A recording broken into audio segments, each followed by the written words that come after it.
नमस्कार, मी सोनाली लोकरे. लहानपणापासूनच माझ्या मनावर एक वाक्य खूप गुंतलेलं आहे.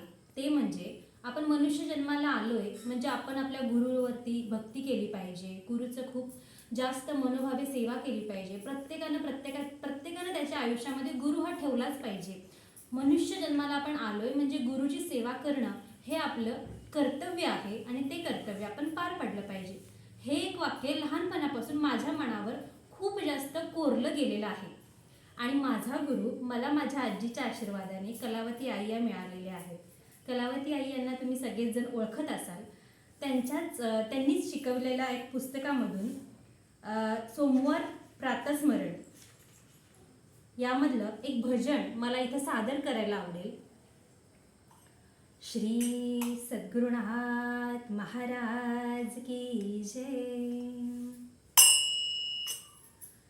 गुरुराया मजवरी करी करुणा, तुझविन शरण मी जाऊ कुणा.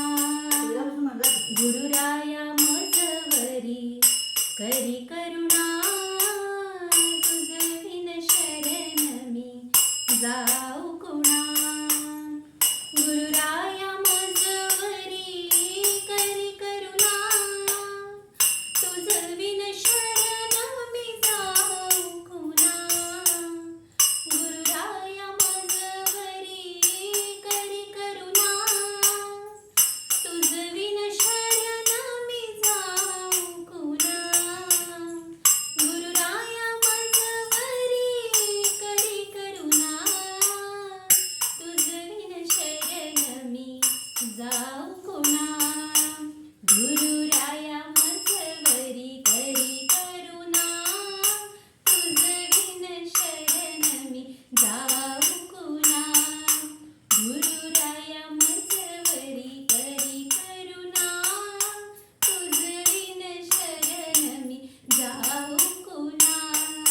गुरुराया मजवरी करी करुणा, तुझविन शरण मी जाऊ कुणा.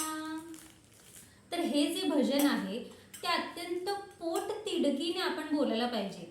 म्हणजे समजा एखादी गोष्ट आपल्याला हवी आहे तर आपण देवासमोर इगो घेऊन जाऊन हा मला ही गोष्ट हवी आहे असं म्हणून चालेल का? नाही. तर अत्यंत पोट तिडकीने अत्यंत कळकळीने म्हणावयाचे हे भजन आहे. म्हणजे गुरुराया तू माझं ऐक की रे, तुला माझ्यावरती करुणा म्हणजे दया येऊ दे आणि मग मला जे पाहिजे ते आपल्याला गुरुला सांगायचं आहे. तर याचा अर्थ असा आहे की गुरुराया मी तुझा भक्त आहे, तुला माझ्यावरती करुणा येऊ दे. मी तुझ्या पाशी आलेलो आहे, तुझ्या चरणांपाशी आलेलो आहे, तर तुझी माझ्यावरती कायम करुणा राहू दे. श्री सद्गुरुनाथ महाराज की जय.